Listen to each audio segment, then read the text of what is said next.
Hello बच्चों, आपका स्वागत है हमारे YouTube channel PCM extreme classes में। हम लोग पढ़ रहे थे कक्षा 9 के बल तथा गति का नियम, जो भौतिक विज्ञान का चैप्टर नंबर 2 था। उसमें हम लोग ने न्यूटन के 3 नियम पढ़े थे, प्रथम नियम, द्वितीय नियम तथा तृतीय नियम। तो प्रथम नियम क्या होता है तथा इसका स्पष्टीकरण, भौतिक जीवन में इसका क्या प्रयोग होता है, यह मैंने बता दिया था। अब हम लोग पढ़ेंगे न्यूटन का दूसरा नियम तथा इसका स्पष्टीकरण। तो हम लोग का हेडिंग हो जाएगा, यहाँ पे हेडिंग हम लोग डालते हैं न्यूटन का द्वितीय नियम। न्यूटन का द्वितीय नियम, न्यूटन का द्वितीय नियम, द्वितीय नियम तथा स्पष्टीकरण। तो पहले हम लोग पढ़ेंगे न्यूटन के द्वितीय नियम क्या था। तो न्यूटन ने बताया था, न्यूटन एक वैज्ञानिक था जो कि एक अंग्रेजी वैज्ञानिक था। तो न्यूटन ने बताया था कि जब हम लोग किसी वस्तु पे बल लगाते हैं, बल क्या होता है मैंने आपको बताया था। जब हम लोग किसी वस्तु पे बल लगाएंगे, मान लीजिए कि कोई ये वस्तु है ऐसे, जब हम लोग इस वस्तु पे एक बल लगाएंगे यहाँ से बल, जब इस बॉल, मान लीजिए कि एक गेंद है, बॉल है, जब बॉल पे हम लोग बल लगाएंगे तो यह बॉल आगे जाएगा। आगे जाएगा मतलब इसमें एक वेग उत्पन्न होगा। तो न्यूटन ने यही बताया था कि जब किसी वस्तु पे हम लोग बल लगाते हैं ना, तो बल लगाने के दौरान एक वेग होता है, वेग उत्पन्न होता है, जो कि वेग वेग वो गेंद आगे जाता है। जब हम किसी वस्तु पे बल लगाएंगे तो वो वस्तु आगे जाएगी, मतलब गतिशील होगी, गति होगी तो वेग उत्पन्न होगा, और वेग उत्पन्न होगा तो वो वस्तु रुकेगी नहीं, एक समान वेग से नहीं आगे जाएगी, उसका वेग बदलता रहेगा, अर्थात वेग में परिवर्तन होगा। जब वेग में परिवर्तन होगा तो त्वरण उत्पन्न होता है, तो त्वरण उत्पन्न हो जाता है। जब वस्तु पे हम लोग बल लगाते हैं तो त्वरण उत्पन्न हो जाता है, मतलब वेग में परिवर्तन जब होगा तभी तो त्वरण उत्पन्न। जब हम वस्तु पे बल लगाएंगे तो त्वरण उत्पन्न हो जाएगा, त्वरण का उत्पन्न होना मतलब वेग में परिवर्तन हो जाएगा। आप लोग भी जब गेंद पे हाथ से बल लगाएंगे तो वह गेंद आगे बढ़ जाएगा, आगे जाने लगेगा। तो आगे जाने का मतलब क्या है, उस गेंद में वेग हो गया। वेग होने का मतलब उस गेंद में दो प्रकार के वेग हो सकते हैं, एक समान वेग और असमान वेग। मैंने ये दो वेग आपको बताए थे कि असमान वेग और एक समान वेग क्या होता है, गति वाले चैप्टर में मैंने बताया था। तो वो आपको क्या पता कि उस वस्तु में असमान वेग उत्पन्न हुआ है कि समान वेग उत्पन्न हुआ है। तो जब वस्तु पे हम लोग बल लगाएंगे तो उसमें वेग उत्पन्न होगा, तो वह वेग उत्पन्न होगा, वह असमान वेग उत्पन्न होगा। असमान वेग का मतलब उस वेग में समय परिवर्तन होने के साथ साथ उसमें वेग में भी वेग परिवर्तन भी होगा। तो वेग जब परिवर्तन होगा तो त्वरण उत्पन्न हो जाता है। त्वरण उत्पन्न हो जाएगा ना, तो न्यूटन ने बताया था कि जब किसी वस्तु पे बल लगाओगे आप लोग, तो बल लगाने से त्वरण उत्पन्न होगा, क्योंकि वेग में परिवर्तन होगा। जब त्वरण उत्पन्न होगा तो वह त्वरण और उस वस्तु का जो द्रव्यमान होता है, वस्तु का द्रव्यमान, यहाँ पर लिखते हैं वस्तु का द्रव्यमान। तो जब किसी वस्तु पे बल लगाएंगे तो वस्तु का द्रव्यमान तथा त्वरण दोनों का गुणा कर देंगे ना हम लोग आपस में, तो वही बल के बराबर होता था। तो उन्होंने बताया कि F बराबर यम इंटू ए, जहाँ यफ क्या है, यफ से होता है फोर्स, फोर्स को हम लोग बल कहते हैं, यम से होता है मास, मास मतलब द्रव्यमान होता है, ए से होता है त्वरण, तो ए से त्वरण हो जाएगा। तो न्यूटन ने क्या बताया, पेपर में आएगा तो कैसे हम लोग लिखेंगे। तो न्यूटन ने बताया था कि जब किसी वस्तु पे हम लोग बल लगाते हैं तो बल लगाने के दौरान उस वस्तु के वेग में परिवर्तन हो जाएगा। जब वेग में परिवर्तन होगा तो वेग में परिवर्तन होने के फलस्वरूप त्वरण उत्पन्न होता है। जैसे कि यहाँ पे त्वरण उत्पन्न हो जाएगा, तो जब त्वरण उत्पन्न होगा तो त्वरण और उस वस्तु का जितना द्रव्यमान रहेगा, दोनों का जब हम लोग गुणा करेंगे तो वो बल के बराबर होता है। तो न्यूटन के दूसरे नियम से हमें बल का सूत्र मिलता है, यही तो बल का सूत्र होता है। मैंने गति वाले चैप्टर में आपको बताया था कि बल बराबर होता है यम ए, यम ए का मतलब द्रव्यमान गुणित त्वरण। तो बल का सूत्र होता है F बराबर यम ए। तो न्यूटन के दूसरे नियम से हमें बल का सूत्र प्राप्त होता है, तथा न्यूटन के पहले नियम से हमें बल की परिभाषा प्राप्त होती है। तो हम लोग ऐसे पेपर में लिखेंगे इसको। अब हम लोग आते हैं न्यूटन के द्वितीय नियम के स्पष्टीकरण पर। तो स्पष्टीकरण क्या होता है हम लोग अभी पढ़ेंगे। कि यहाँ पे सबसे पहले हेडिंग डालेंगे कि न्यूटन के द्वितीय नियम का स्पष्टीकरण। स्पष्टीकरण में हम लोग क्या करेंगे, स्पष्टीकरण में F बराबर यम में जो सूत्र है ना, वह सूत्र कैसे बना था, न्यूटन ने कैसे बताया कि F बराबर यम में हो जाएगा, उसी सूत्र को हम लोग सिद्ध करेंगे। स्पष्टीकरण का मतलब है F बराबर यम में को सिद्ध करना। अब हम लोग सिद्ध करेंगे न्यूटन के दूसरे नियम का स्पष्टीकरण, मतलब F बराबर यम में सूत्र कैसे न्यूटन ने बताया कि यह बल बराबर द्रव्यमान गुणित त्वरण होता है। तो उसे हम लोग कैसे सिद्ध करेंगे वही पढ़ेंगे। तो उसमें आप लोग को अनुक्रमानुपाती का काम लगेगा। तो अनुक्रमानुपाती मैंने बताया था चलिए हम आपको एक बार और अनुत्क्रमानुपाती बता देते हैं। अनुत्क्रमानुपाती क्या होता था, एक चीज बढ़ेगा तो दूसरा चीज भी बढ़ेगा, तो उसे हम लोग विज्ञान में अनुत्क्रमानुपाती कहते थे। तो उसे हम लोग ऐसे दिखाते थे, ये अनुत्क्रमानुपाती का चिन्ह होता था। अनुत्क्रमानुपाती, अनुत्क्रमानुपाती पाती, ये अनुत्क्रमानुपाती है। ठीक है, मतलब विज्ञान में एक चीज बढ़ता है तो दूसरा चीज भी बढ़ जाएगा, तो उसे अनुत्क्रमानुपाती कहते हैं। और एक चीज बढ़ेगा दूसरा चीज घट जाएगा, तो उसे हम लोग व्युत्क्रमानुपाती कहते हैं। व्युत्क्रमानुपाती को भी हम लोग ऐसे ही दिखाते थे, लेकिन उसे हम लोग बटा में करके दिखाते थे। तो चलिए, हम लोग को बस इसमें अनुत्क्रमानुपाती का काम है। व्युत्क्रमानुपाती का जब काम आएगा तो हम व्युत्क्रमानुपाती बताएंगे। इससे भी पहले वाले वीडियो में मैंने आपको अनुत्क्रमानुपाती व्युत्क्रमानुपाती बताया था। तो सबसे पहले यहाँ पे हम लोग हेडिंग लिखेंगे, इसको हम मिटा देते हैं। यहाँ पे हम लोग हेडिंग लिखेंगे, हेडिंग पहले यह बराबर यह में को सिद्ध करिए, को सिद्ध करना, सिद्ध करना। मैंने यहाँ पे बस सिंपल में लिख दिया है कि यह बराबर यम में को सिद्ध करना। और पेपर में आप लोग से यह कैसे पूछेगा, तो पेपर में आप लोग से यह पूछेगा कि न्यूटन के दूसरे नियम का स्पष्टीकरण कीजिए। तो स्पष्टीकरण का मतलब यह बराबर यम में फार्मूला को सिद्ध कीजिए। तो हम लोग इसे कैसे सिद्ध करेंगे, इसको हम लोग दो पार्टों में सिद्ध करते हैं। तो पहला पार्ट हम लोग पहले समझते हैं। मैंने आपको बताया कि जब किसी वस्तु पे हम लोग बल लगाएंगे, तो जब वस्तु पे बल लगाएंगे तो वेग में परिवर्तन होगा, तो वेग में परिवर्तन होगा तो त्वरण उत्पन्न होगा। तो यहाँ पे पहले हम लोग लिखेंगे, जब किसी वस्तु पे हम लोग बल लगाते हैं ना, तो उस बल लगाने के दौरान उस वस्तु में त्वरण उत्पन्न होता है। तो वह त्वरण वेग के बल के अनुत्क्रमानुपाती होता है। अनुत्क्रमानुपाती का मतलब बल बढ़ाएंगे तो त्वरण भी बढ़ जाएगा। तो यहाँ पे पहले हम लोग लिखेंगे, यहाँ पे पहला पॉइंट लिखेंगे हम लोग, जब वस्तु पर बल लगाया जाता है, बल लगाया जाता है, जाता है तब त्वरण उत्पन्न होता है, त्वरण उत्पन्न होता है, उत्पन्न होता है, उत्पन्न त्वरण बल के अनुत्क्रमानुपाती होता है, अनुत्क्रमानुपाती होता है। तो पहला पॉइंट हम लोग लिखेंगे कि जब किसी वस्तु पे हम लोग बल लगाते हैं तो त्वरण उत्पन्न होता है, वह त्वरण बल के अनुत्क्रमानुपाती होता है। तो यहाँ पे लिख लीजिए, बल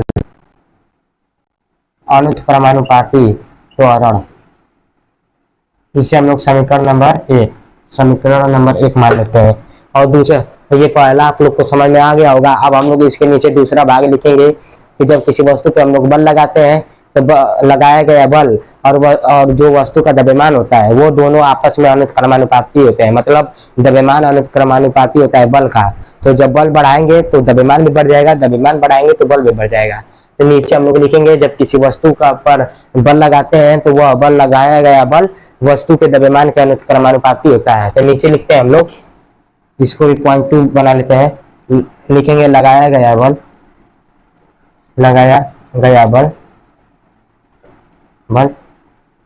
वस्तु के द्रव्यमान के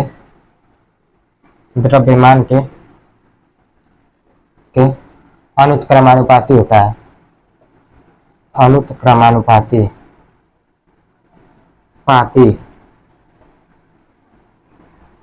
अनुत्क्रमानुपाती होता है। तो नीचे हम लोग लिखेंगे कि बल जो होता है अनुत्क्रमानुपाती होता है वस्तु के द्रव्यमान पर। तो यहाँ पे लिखिए, बल अनुत्क्रमानुपाती होता है वस्तु के द्रव्यमान पर, यहाँ पे द्रव्यमान। ठीक है, इसे हम लोग समीकरण नंबर 2 मान लेते हैं। तो इतना पहले आप लोग अपने नोट कॉपी में नोट कर लें। तो लिखेंगे, जब किसी वस्तु पे लगाया गया बल, जब किसी वस्तु पे लगाते हैं बल तो त्वरण उत्पन्न होता है, वह त्वरण वस्तु के बल के अनुत्क्रमानुपाती होता है। कितना हो गया पहला, हेडिंग, और दूसरा लिखेंगे लगाया गया बल वस्तु के द्रव्यमान के अनुक्रमानुपाती होता है। ये दूसरा हो गया। इतना आप लोग नोट कर लीजिए, पेपर में ऐसे ही आप लोग लिखेंगे, ठीक है। तो ये बहुत इंपॉर्टेंट है। अब हम लोग इसे कैसे सिद्ध करेंगे उसको हम लोग यहाँ पे करेंगे। तो इसको हम पहले मिटा देते हैं।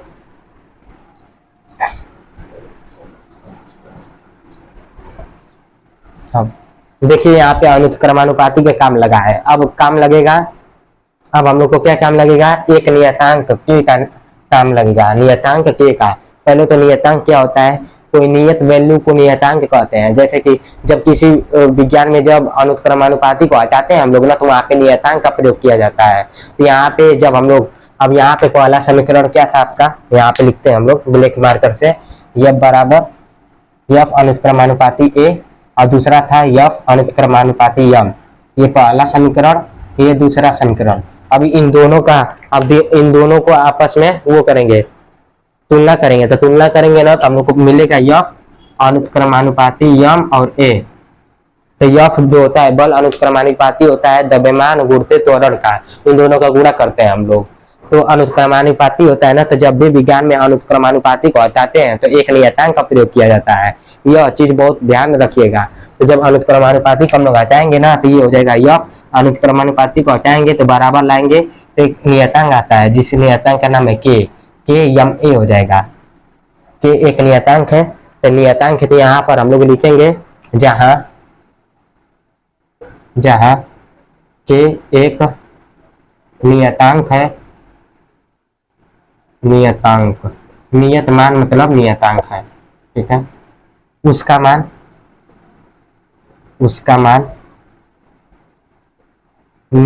निर्वात के लिए, निर्वात के लिए मतलब वातावरण के लिए कह सकते हैं हम लोग, निर्वात के लिए जहाँ पे वायु उपस्थित हो, निर्वात के लिए एक होता है, एक होता है। तो के क्या है, के एक नियतांक है जिसका मान एक होता है। तो जब बराबर की जगह के की जगह एक रखेंगे हम लोग, तो यह बराबर हो जाएगा एक गुणते यम गुणते ए। तो आपका आ जाएगा फार्मूला यह बराबर यम ए। यही बल का सूत्र होता है। तो यही हम लोग को सिद्ध करना था कि यह बराबर यम ए क्या होता है। न्यूटन के दूसरे नियम का स्पष्टीकरण क्या है। तो न्यूटन के दूसरे नियम का स्पष्टीकरण हम लोग कैसे करते हैं, ऐसे करते हैं। तो सबसे पहले अब हम आपको शुरू से बताते हैं कि मैंने क्या किया। सबसे पहले मैंने लिखा कि जब किसी वस्तु पर लगाते हैं बल, तो वह बल त्वरण का अनुक्रमानुपाती होता है।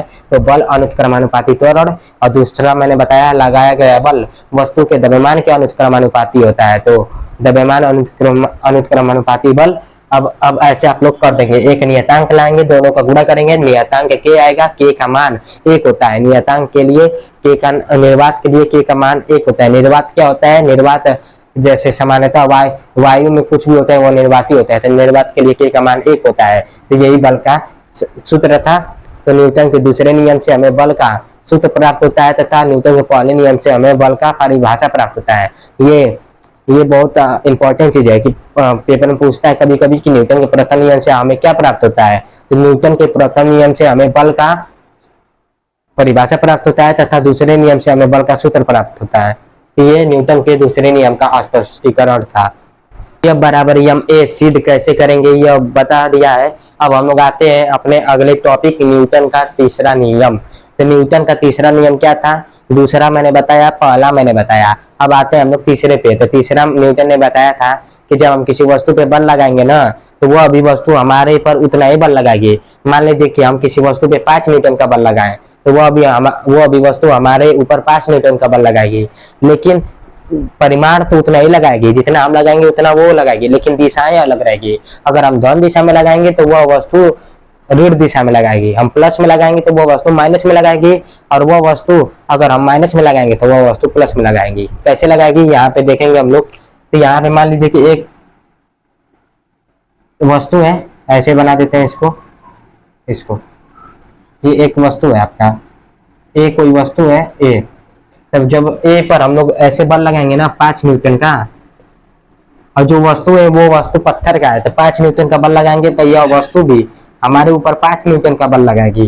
तो यहाँ पे देख सकते हैं परिमाण 5-5 न्यूटन बराबर है। हमारे द्वारा लगाया गया वस्तु पे बल और वस्तु द्वारा लगाया गया हमारे ऊपर बल, दोनों का परिमाण बराबर रहेगा, लेकिन दिशाएं अलग रहेगी। हमारी दिशा इधर रहेगी, हम चाहेंगे कि वस्तु को हम उधर धकेल दें और वस्तु सोचेगा कि हम इसको इधर धकेल दें।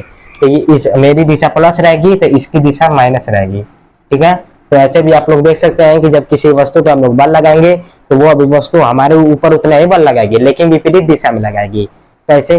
जब आप लोग मान लीजिए कि एक यह ट्रक है, ठीक है, ट्रक को आप लोगों ने देखा होगा, ये एक ट्रक है, ऐसे यहाँ पे एक ट्रक है।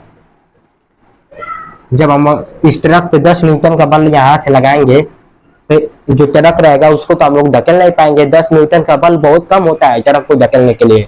जब इस पे हम लोग बल लगाएंगे 10 न्यूटन का ट्रक पे, तो ट्रक तो आगे जाएगा नहीं, क्योंकि ट्रक द्वारा भी हमारे ऊपर उतना ही बल लगाया जाएगा जितना हम लगाएंगे 10 न्यूटन, तो ट्रक भी हमारे ऊपर 10 न्यूटन का बल लगाएगी, 10 न्यूटन का बल। लेकिन हम लोग का दिशा प्लस रहेगा, उसकी दिशा माइनस रहेगी। तो न्यूटन ने यही बताया था। तो बस आप लोग को समझना आसान पड़ेगा कि समझते हैं हम लोग कैसे, इसे समझ लेंगे तो आप लोग पेपर में लिख लेंगे।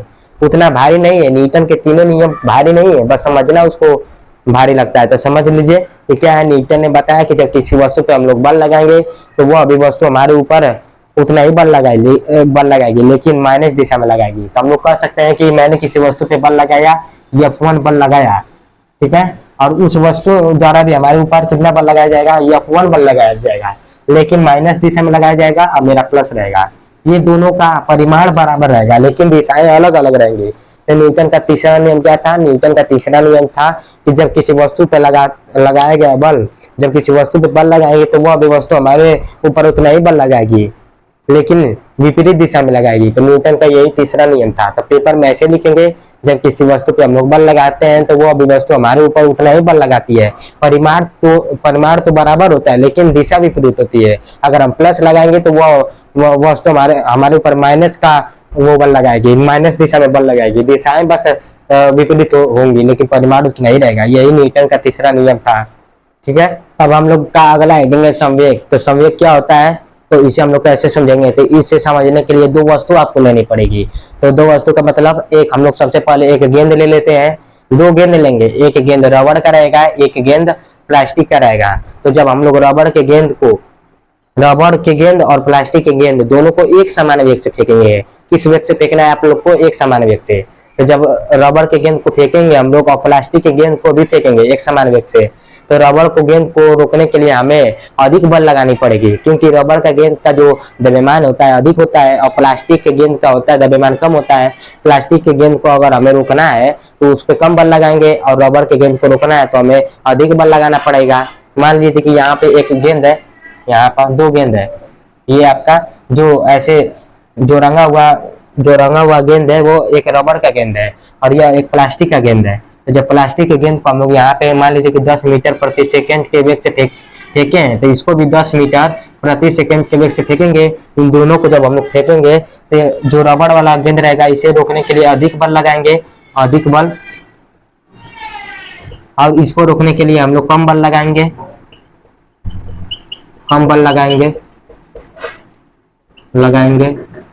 तो इसका मतलब आप लोगों ने क्या समझा कि जब रबड़ वाले गेंद को फेंके गए रबड़ वाले गेंद को रोकने के लिए हमें अधिक बल तथा फेंके गए कम द्रव्यमान वाले गेंद मतलब प्लास्टिक के गेंद को रोकने के लिए कम बल लगाया जा रहा है। तो ऐसे हम लोग कह सकते हैं कि की बल निर्भर करता है आपके द्रव्यमान पे, ऐसे भी हम लोग कह सकते हैं। और द्रव्यमान पे निर्भर करता है, आप लोगों ने इसे एग्जाम्पल से समझ लिया। अब यह वेग पे कैसे निर्भर करता है? अब इन्हीं दो वस्तुओं को अलग अलग वेग से फेंकिए और वह दोनों वस्तुएं दोनों प्लास्टिक की दोनों वस्तु को आप दोनों बॉल को, ये दोनों वस्तु कह सकते हैं, दोनों बॉल को आप प्लास्टिक का ले लीजिए। तो आप दोनों बॉल को जो प्लास्टिक से लेंगे ना, तो इसको मान लीजिए कि आप 15 मीटर प्रति सेकंड के वेग से फेंका जा रहा है और इसे फेंका जा रहा है 10 मीटर प्रति सेकंड के वेग से। तो जब 15 से भी फेंकेंगे ना, जब अधिक जिसमें वेग रहेगा उसे रोकने के लिए हमें अधिक बल लगानी पड़ेगी, और जो जिसमें वेग कम रहेगा उसे हमें रोकने के लिए कम बल लगाना पड़ेगा। तो हम लोग कह सकते हैं कि बल जो होता है वेग पे भी निर्भर करता है और द्रव्यमान पर भी निर्भर करता है। तो संवेग क्या होता है? तो ऐसे हम लोग लिखेंगे कि बल आपका निर्भर करता है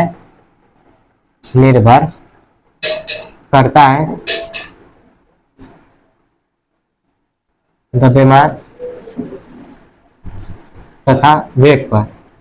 तो ऐसे हम लोग लिखेंगे कि बल निर्भर करता है द्रव्यमान तथा वेग पे। तो संवेग क्या होता है? संवेग क्या होता है? संवेग का परिभाषा ही होता है कि जब संवेग क्या होता है? द्रव्यमान गुणते, जब द्रव्यमान का गुणा हम लोग वेग में करेंगे तो हमें संवेग प्राप्त होता है। तो संवेग को हम लोग पी से दिखाते हैं, पी बराबर एम गुणते भी, यही होता है आपका संवेग। तो संवेग का परिभाषा यही होता है कि किसी वस्तु का संवेग उस वस्तु के द्रव्यमान और वस्तु के वेग के गुणनफल के बराबर होता है। तो संवेग का परिभाषा पेपर में लिखेंगे कि जब किसी वस्तु का संवेग उस वस्तु के द्रव्यमान और वेग के गुणनफल के बराबर होता है, यही संवेग होता है। तो यह आप लोग को समझ में आया होगा कि बल निर्भर करता है द्रव्यमान और वेग पे।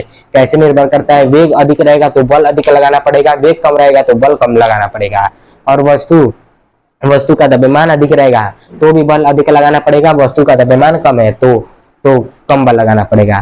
तो संवेग क्या होता है? संवेग किसी वस्तु के द्रव्यमान तथा वेग के गुणनफल के बराबर होता है, यही आपका संवेग होता है। तो अब हम लोग आते हैं, अब हम लोग पढ़ेंगे संवेग तथा बल में क्या संबंध होता है। संवेग तथा बल में क्या संबंध होता है? तो जल्दी से हेडिंग लिखिए कि संवेग तथा बल में क्या संबंध है। जल्दी से लिखिए कि संवेग तथा बल में क्या संबंध होता है। बस ये हम लोग का आखिरी टॉपिक है, संवेग तथा बल में क्या संबंध होता है। तो मैंने आपको अभी बल का सूत्र बताया है कि F बराबर यम ए, F बराबर यम ए यहाँ पे लिखेंगे, F बराबर यम ए। और मैंने ए क्या है यहाँ पे? एक त्वरण है, त्वरण मैंने बताया था कि त्वरण बराबर होता है डेल्टा भी अपान डेल्टा टी। ये जो त्रिभुज जैसा आकार देख रहे हैं यह डेल्टा होता है, मैंने बताया था। तो जब ए बराबर डेल्टा भी अपन डेल्टा टी यहाँ पे रखेंगे, रखते हैं हम लोग यहाँ पे हो जाएगा यफ गुणते, यहाँ पे लिखेंगे यम गुणे delta B upon delta T. तो जब गुणा करेंगे इसका ना तो ऐसे हो जाएगा यफ डेल्टा बी गुणते एम गुणते बी अपान डेल्टा टी, ऐसे लिख सकते हैं इसे हम लोग। तो यम भी बराबर, मैंने अभी आपको बताया कि यम भी क्या होता है? किसी वस्तु का द्रव्यमान तथा वेग का गुणनफल क्या होता है? संवेग होता है। तो संवेग को हम लोग पी से दर्शाते हैं, तो यहाँ से लिखेंगे यफ बराबर डेल्टा पी अपान डेल्टा टी, यही होता है बल तथा संवेग में संबंध। देखिए यहाँ पे ये बल है, ये संवेग है और ये समय है। तो बल तथा संवेग में क्या संबंध होता है? बल तथा संवेग में यही संबंध होता है कि F बराबर डेल्टा भी अपन डेल्टा पी अपन डेल्टा टी। तो जब हम लोग बल को बढ़ा देंगे, जब समय कम लगेगा तो बल अधिक लगेगा। देखिए ये और इसका व्युत्क्रमानुपाती का वो है, रिलेशन है, संबंध है। देखिए ये डेल्टा टी ये व्युत्क्रमानुपाती है। तो हम लोग कहेंगे कि समय जब बढ़ाएंगे तो बल कम लगेगा और समय घटाएंगे तो बल अधिक लगेगा। और जो बल है डेल्टा पी के अनुत्क्रमानुपाती है। अनुत्क्रमानुपाती का मतलब संवेग बढ़ाएंगे तो बल भी बढ़ेगा, बल बढ़ाएंगे तो संवेग भी बढ़ेगा। तो इसे आप लोग ध्यान रखिएगा, क्योंकि यह पेपर में बहुत आता है कि किसी वस्तु का संवेग बढ़ा दिया जाए या किसी वस्तु का बल बढ़ा दिया जाए तो उसका संवेग कितना बढ़ जाता है, और संवेग बढ़ा दिया जाए तो बल कितना बढ़ जाता है, कितने प्रतिशत बढ़ जाती है। तो इसे याद रखेंगे कि F बराबर डेल्टा पी अपन डेल्टा टी, यही संवेग तथा बल में संबंध होता है। तो आज के लिए इतना ही काफी है। अगर आपको यह वीडियो पसंद आया होगा तो हमारे PCM एक्सट्रीम क्लासेज चैनल को सब्सक्राइब कीजिए। Thank you for watching video.